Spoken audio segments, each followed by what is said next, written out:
Randall that we do need to get a hold of spending. The costs are spiraling out of control, but that doesn't necessarily mean that we need to cut social services. That doesn't mean that we need to stop investing in youth, in our seniors, in trying to build an affordable and fair society. We need to look at where the money is being spent as much as how much money we're spending. So some interesting figures, for example, British Columbia spends $21 on every person in health prevention and health promotion.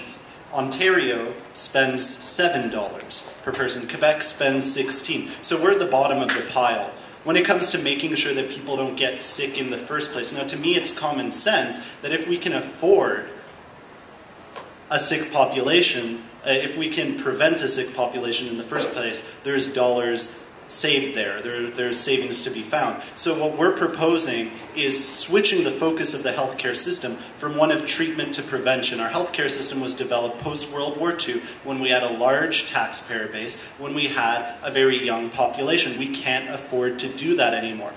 In Ottawa, West Nepean, and in Ontario as a whole, in Canada as a whole, in fact, we're dealing with an aging population, and we need to make sure the dollars are there for our seniors. That's why we're committed to investing $2 billion in long-term care facilities, and most importantly, in home care for seniors, so that people who don't need to be in hospital beds aren't in hospital beds.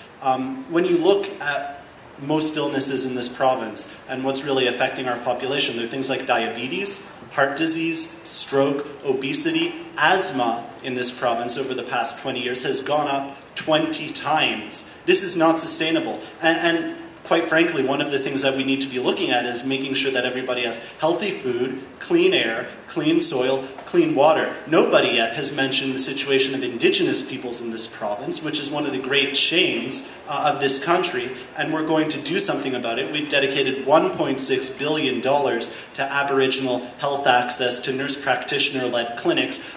Everybody is talking about access to a doctor. The reality is that a nurse practitioner can do almost everything that a doctor can do, except assign certain types of very specific drugs. So why is it that we're relying on these health facilities where doctors lead everything? We can have other people with almost the same qualifications doing the same job. And finally, I think it's important to note that we need to empower communities. We need to bring individual decision-making back into the fold. I mean, when we talk about small government, we're not necessarily talking about slashing taxes for everybody and slashing government spending. When we talk about small government, we mean the fact that individuals oftentimes know what's best for themselves. Municipal and local levels of government know what their priorities are and what their needs are. Why do we need the heavy-handed state? Why do we need the government at Queen's Park in Toronto emanating one-size-fits-all policies for people across the province? The reality of an Aboriginal family and their healthcare needs in Northern Ontario,